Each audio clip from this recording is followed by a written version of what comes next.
Bonjour, bonsoir, mesdames et messieurs, où que vous soyez dans le monde. Bienvenue dans cette émission African People Podcast. Cette émission est consacrée à l'actualité africaine, sur tous les domaines, politiques, économiques, culturels, historiques, et aussi avoir des invités de grandes personnalités. J'ai l'honneur de vous présenter M. Ramadan Diallo. Merci beaucoup, monsieur, d'avoir accepté mon invitation. C'est un plaisir. Merci, mon cher. Monsieur Ramadan Diallo, s'il vous plaît, présentez-vous à nos auditeurs. Alors, je suis Ramadan Diallo, docteur en sciences politiques, enseignant-chercheur.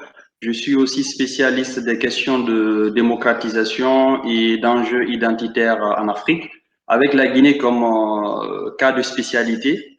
Je suis par ailleurs administrateur de la recherche, donc je travaille avec des structures de recherche dans justement la réalisation de projets ou d'activités d'investigation. Et enfin, je suis aussi consultant sur les questions précédemment évoquées. Voilà. Avant qu'on passe au sujet, M. Ramadan, quel est votre regard concernant ce qui s'est passé au Mali? Alors, très rapidement, la situation du Mali interpelle absolument la Guinée, qui est un pays voisin au Mali. Vous savez, il y a un adage qu'on dit communément, le Mali et la Guinée sont deux poumons dans un même corps. Et au-delà de ça, ne serait-ce que sur le plan symbolique, il y a quand même quelques similitudes entre la Guinée et le Mali. C'est aussi que le drapeau de la Guinée est un peu l'inverse du drapeau du Mali, vice-versa. En Guinée, on a le rouge, jaune, vert. Au Mali, on a le vert, jaune, rouge. Donc, bon, ça, c'est des aspects d'ordre symbolique. Mais au-delà de tout ça, ce qui se passe aujourd'hui au Mali interpelle la Guinée parce que le gouvernement IBK a été depuis quelques semaines, voire quelques mois maintenant, en proie à des manifestations populaires, notamment à travers le mouvement du 5 juin, M5, et avec l'imam Diko. Et en Guinée, on sait également que depuis au moins la fin 2019, le Front national de défense de la Constitution, donc FNDC, est actif sur le terrain en Guinée pour justement empêcher les velléités à l'époque, les velléités de modification constitutionnelle et de se présenter pour un troisième mandat au bénéfice de l'actuel locataire du palais Sékou Touré, le professeur Alpha Condé. Donc aujourd'hui, au Mali, on voit Ibeka qui est justement renversé par des mutins et tard dans la soirée, il a effectivement, dans une déclaration, annoncé qu'il démissionnait du poste de président de la République et qu'il dissolvait également l'Assemblée nationale.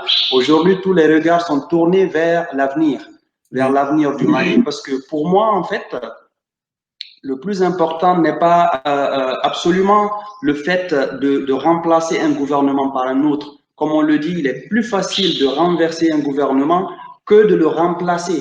Donc aujourd'hui, la vraie question qui se pose, c'est comment les mutins sur lesquels on n'a pas encore beaucoup d'informations prévoient le Mali post-IBK. Est-ce qu'il y a une alternative crédible aujourd'hui après IBK? Est-ce que le Mali de demain qui sera celui d'un Mali après IBK, sera absolument différent du Mali d'il y a 7 ans, donc depuis l'arrivée de IBK. Voici pour moi l'essentiel des questions qui se posent et sur lesquelles aujourd'hui, bon, c'est un peu trop tôt, je l'avoue, mais sur lesquelles on n'a pas encore de réponse et on espère que dans les jours à venir, les mutins vont nous en dire davantage et ça nous permettra aussi d'évaluer et voilà, de savoir si le Mali post-IBK puisque nous sommes déjà dans ce Mali-là, en tout cas, sera mieux que celui du Mali avec IBK. Voilà. Bien sûr. Merci pour cette analyse. Donc, parlons maintenant de la Guinée quand même, d'une part, monsieur. Quel est votre regard sur la situation sociopolitique qui prévaut actuellement en Guinée? Oui, je le disais tantôt, je pense que la Guinée, depuis au moins les années 90, mais bien avant, aussi entre effectivement instabilité politique et période de trêve, donc période de stabilité précaire.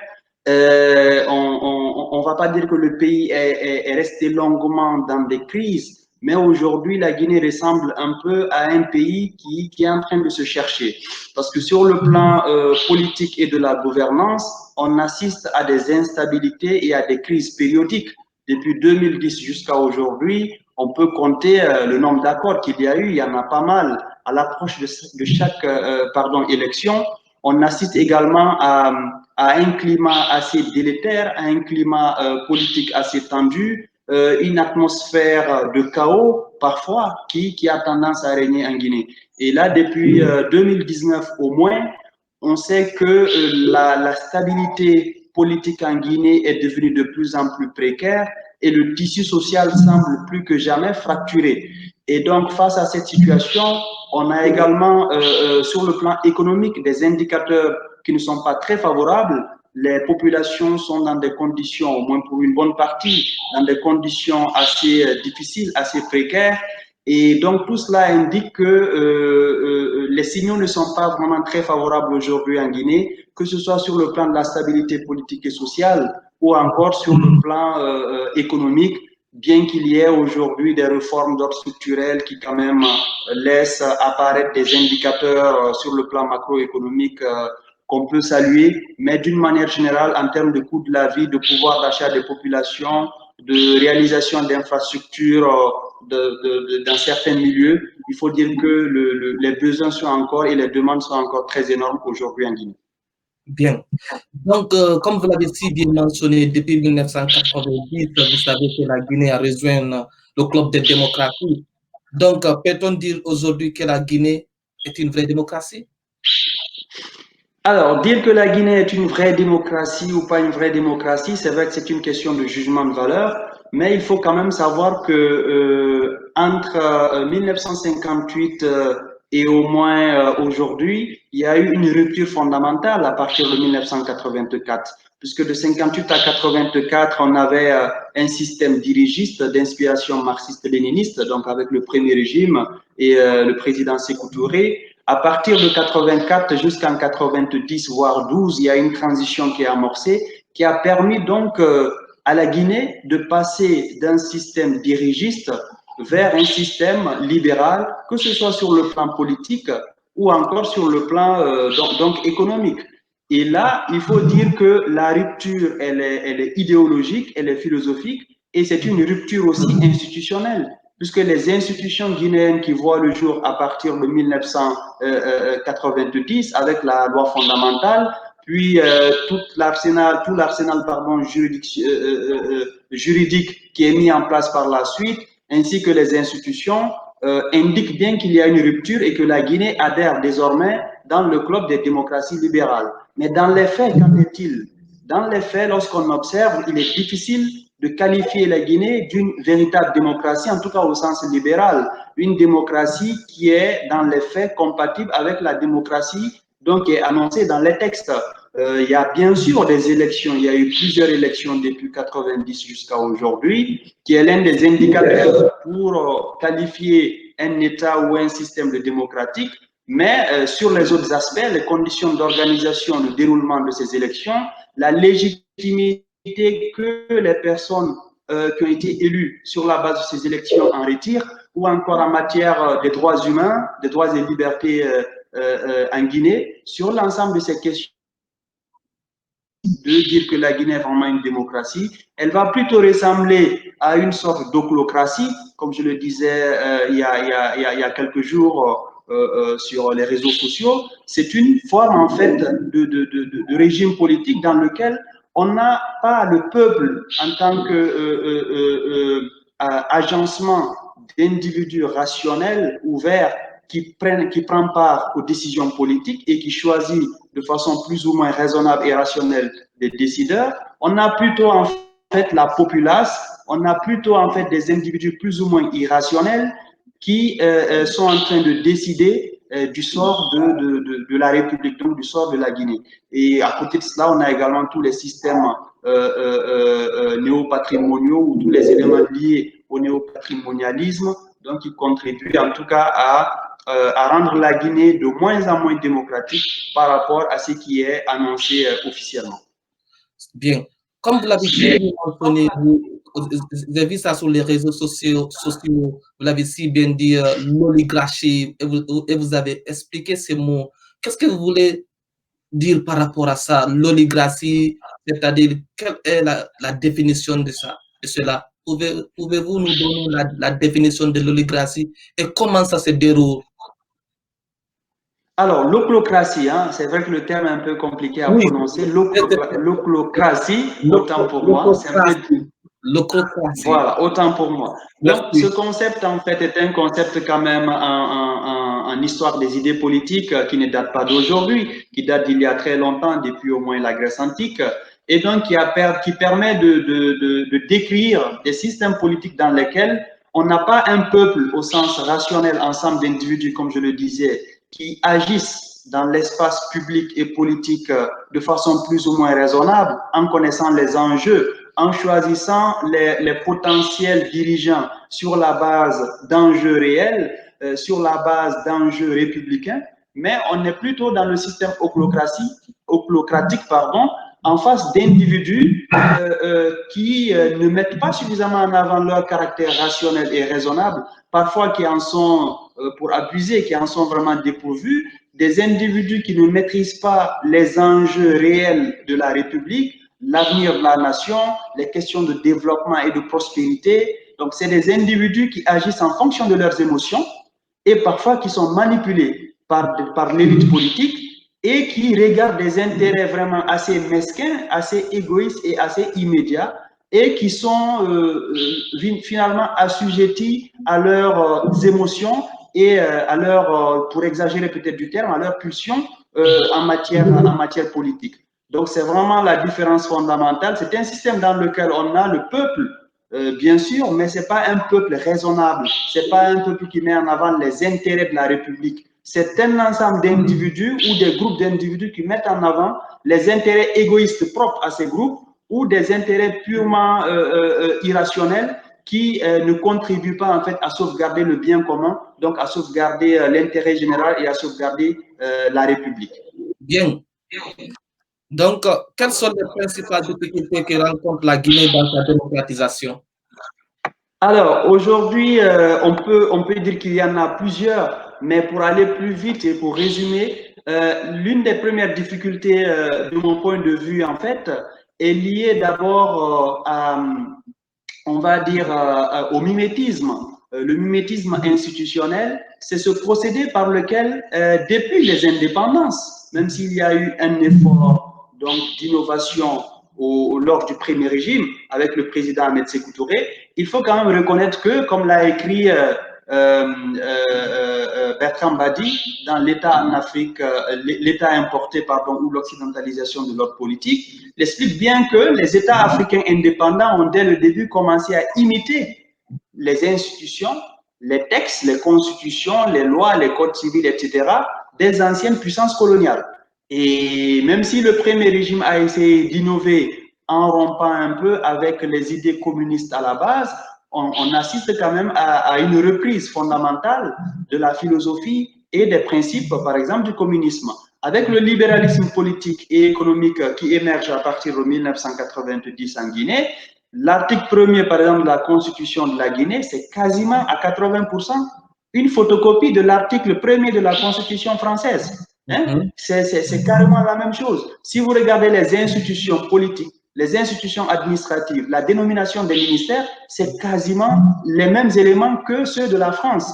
Et donc, à bien des égards, même le débat public et le débat politique, les enjeux sur lesquels le débat est axé sont généralement des enjeux importés, des enjeux copiés ou des enjeux qui ont été imposés donc à l'élite politique guinéenne. Donc, le premier problème, c'est un problème de mimétisme institutionnel. Le fait de copier-coller des institutions d'autres sociétés et d'autres États, au lieu d'inventer nous-mêmes des modèles politiques, économiques et sociaux qui sont adaptés à nos réalités. Donc aujourd'hui, on souffre énormément de ce problème-là en Guinée.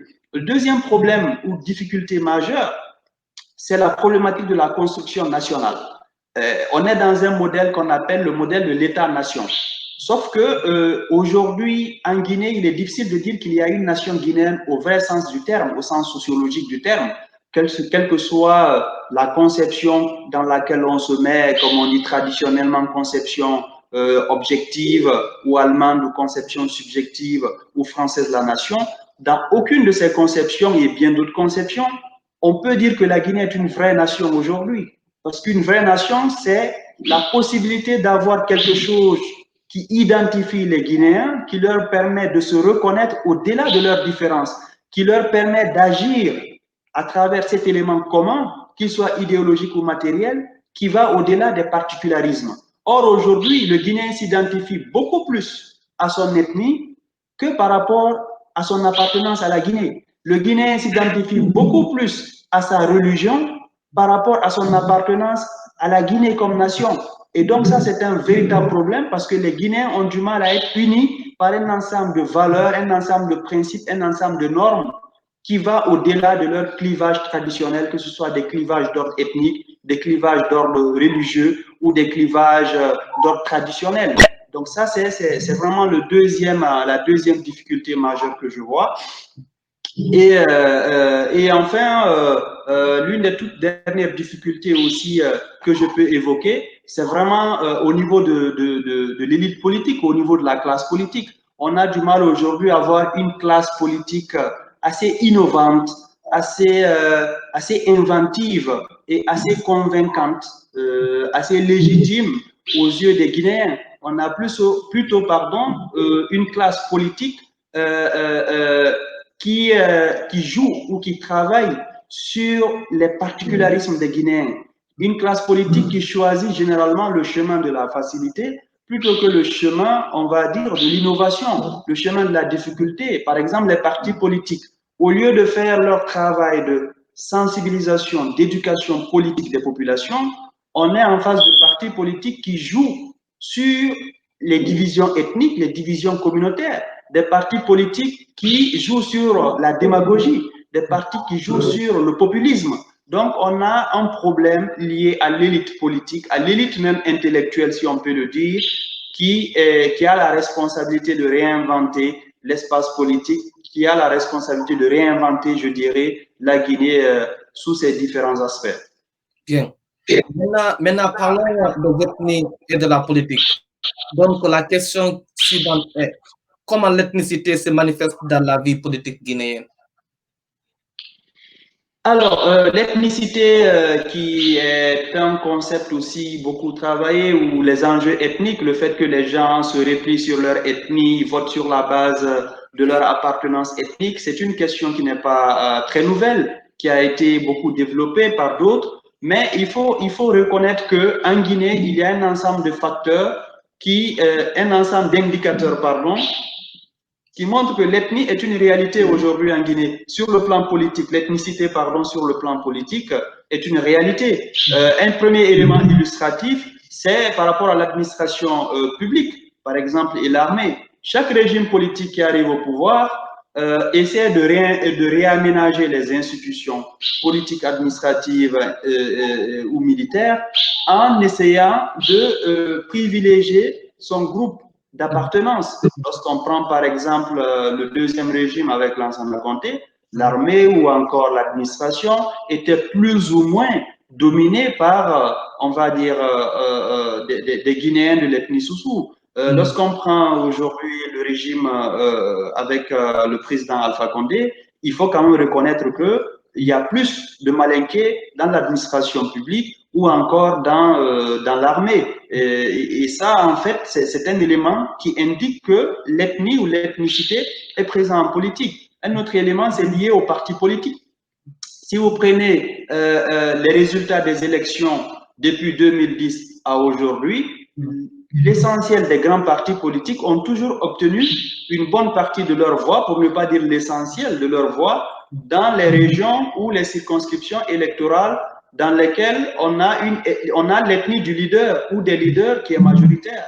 Par exemple, l'UFDG va obtenir carrément en 2010 90% de l'ensemble des suffrages de la circonscription de l'Abbé, et il va obtenir près de 70% de l'ensemble de ses suffrages, à part Conakry, dans la seule région naturelle du Fouta Djallon. Le RPG avec Alpha Condé va faire de même en Haute-Guinée, ou encore l'UFR avec Sidia Touré, ça va être de même en Basse-Côte, notamment à Bofa et à Bokeh. Donc, en matière électorale, on voit également que les gens votent essentiellement sur une base ethnique. Et les partis aussi organisent les campagnes politiques essentiellement en se fondant sur ce que j'appelle l'ethnostratégie, donc sur une stratégie liée à l'ethnie plutôt que sur une stratégie qui met en avant l'idéologie ou encore les programmes des partis politiques. On peut enfin se baser sur le fait que des organismes communautaires, notamment ethniques,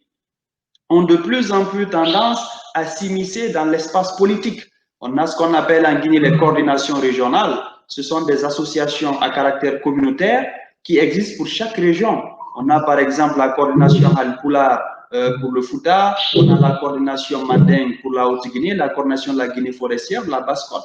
Ces associations à caractère ethnique, aujourd'hui, sont devenues des lobbies sur le plan politique. Elles contribuent à mobiliser l'électorat au compte des partis politiques. Elles deviennent aussi une sorte de grands électeurs pour les partis politiques dans les différentes localités. Ces organisations vont parfois très loin jusqu'à influencer l'administration publique dans le cadre des politiques publiques, dans le cadre des nominations.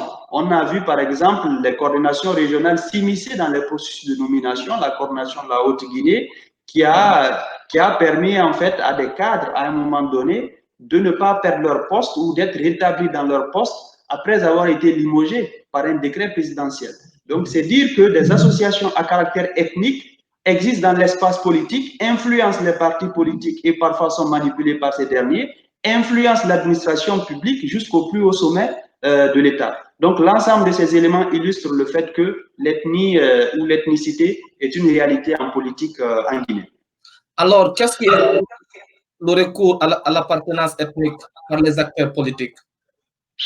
Alors, les acteurs politiques font recours à l'appartenance ethnique, d'abord parce que l'appartenance ethnique est une identité sociale assez mobilisatrice, est une identité sociale aussi très significative pour les Guinéens. Chaque Guinéen a une conscience ethnique. Ce que j'appelle la conscience ethnique, chaque Guinéen sait qu'il appartient à une ethnie généralement. Voilà, si c'est un Peul, il va vous dire qu'il est Peul, si c'est un Malinké, il sait qu'il est Malinké. Donc cette conscience ethnique existe et au-delà de ça, en fait, elle permet d'établir un véritable clivage entre les différents partis politiques. Et deuxième élément qui favorise le recours à l'ethnie, c'est le fait que les partis politiques n'ont pas encore réussi à construire de véritables projets de société fondés sur un clivage idéologique et programmatique. Je m'explique très rapidement. On a des partis politiques en Guinée qui se disent libéraux, qui se disent socialistes ou même qui se disent centristes. Mais lorsque vous regardez en détail l'orientation idéologique de ces partis, vous allez voir que ces partis sont quasiment identiques. Ces partis sont quasiment les mêmes. Et au-delà de ça, cette idéologie de laquelle, ou ces idéologies desquelles se réclament ces partis politiques, n'ont pas un sens véritable pour les populations à la base. Quand vous partez battre campagne dans une préfecture en Guinée au niveau local, si vous parlez d'idéologie ou de gros programmes avec des chiffres, il y a beaucoup de Guinéens qui risquent de ne pas vous entendre, qui risquent de ne pas vous comprendre. Ils vont vous demander tu es qui, vous venez d'où, ainsi de suite. Et donc, l'absence de programme politique réel, l'absence d'idéologie clivante entre les partis politiques pousse en fait non seulement ces partis, mais aussi ces populations à se référer à d'autres clivages pour établir la différence entre les partis politiques. Enfin, les partis eux-mêmes s'appuient sur l'ethnicité pour structurer leur idéologie et pour structurer leur stratégie. Et donc, en fait, pour aller conquérir l'électorat, les partis, puisqu'ils n'ont pas de programme véritable, n'ont pas d'idéologie véritable, et puisque les populations à la base risquent de ne pas entendre ce qu'ils ont à proposer, s'ils avaient des programmes ou des idéologies, les partis appuient leur stratégie sur l'ethnie. Donc, ils vont venir dire, si c'est un candidat Peul, il va dire au Peul, votez pour moi parce que nous sommes en danger en tant que Peul. Si vous ne me soutenez pas, les Malinké, les Soussous, les forestiers vont nous faire ça. Et le candidat Soussou va faire la même chose, le candidat Malinké va faire la même chose. Et donc, tous ces éléments réunis favorisent en fait la signification profonde de l'appartenance ethnique et favorise aussi le recours à l'ethnicité au sein de l'espace public et politique en Guinée. Bien. Maintenant, parlons des solutions, M. Diallo.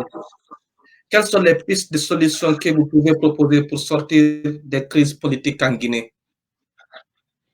Alors, comme on dit, il est plus facile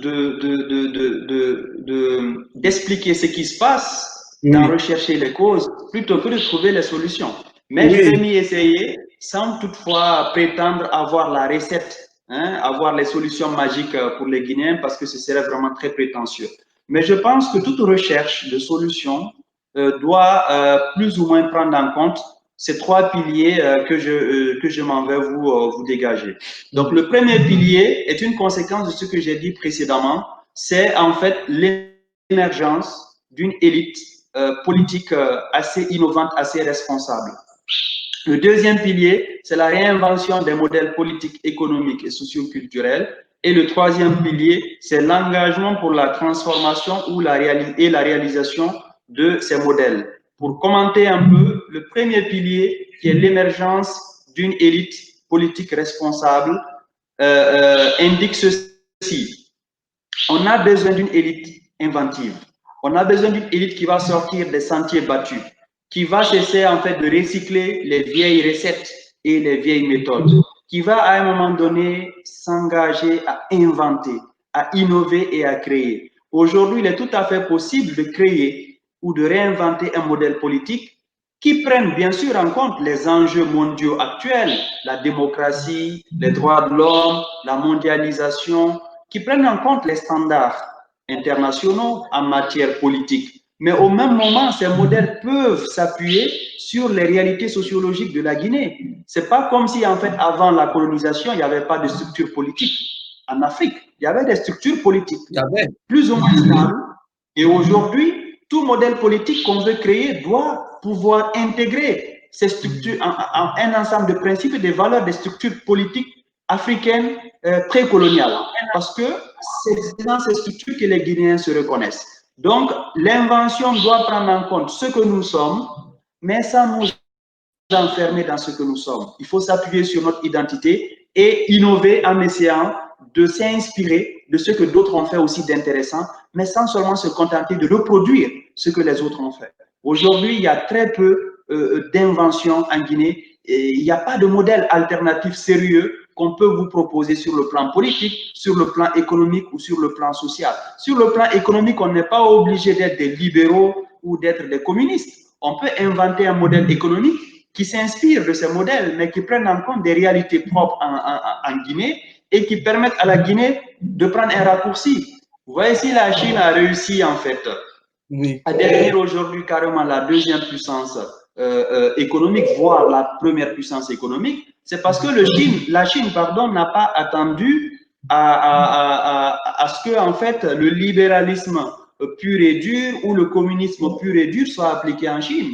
La Chine a essayé d'inventer ce qu'on appelle, on va dire, le socialisme de marché. Hein? C'est vraiment ce modèle qui permet de fusionner le libéralisme au sens occidental du terme avec le communisme inventé par les soviétiques. Et ça a permis à la Chine d'avoir un raccourci. Sur le plan politique, la Chine garde toujours son modèle communiste, mais sur le plan économique, la Chine essaie d'amender avec une dose libérale. Je ne dis pas que la Guinée doit encore une fois recopier le modèle chinois, mais la Guinée doit juste en inspirer pour pouvoir créer son propre modèle politique, son propre modèle économique et son propre modèle social. Donc ça, c'est fondamental. Et deuxième, et enfin, le dernier élément, c'est l'engagement. Aujourd'hui, tout le monde est engagé en politique, tout le monde est engagé dans la société civile. Mais cet engagement, à mon avis, il ne peut être pertinent et effectif que si les deux piliers précédents sont remplis. C'est-à-dire, il faut déjà qu'il y ait une élite suffisamment responsable et innovante dans ses idées, libre dans sa tête, une élite décolonisée, si je peux me permettre. Si cette élite-là n'émerge pas, notre engagement sera toujours un engagement selon les sentiers battus, un engagement sur une sorte de path dependency. Et donc, le deuxième pilier également, il faut qu'il y ait une réinvention de modèles politiques, économiques, sociaux et culturels. Si on ne réinvente pas des modèles économiques, sociaux et culturels, l'engagement va être basé sur des vieilles recettes. L'engagement va être basé sur des solutions qui ont déjà été proposées, qui ont déjà été utilisées, qui n'ont pas marché et ça va être une accumulation d'erreur sur erreur. Donc, je pense que si les deux premiers piliers sont essentiellement là, le troisième pilier peut facilement émerger et pouvoir donner les fruits escomptés. Bien.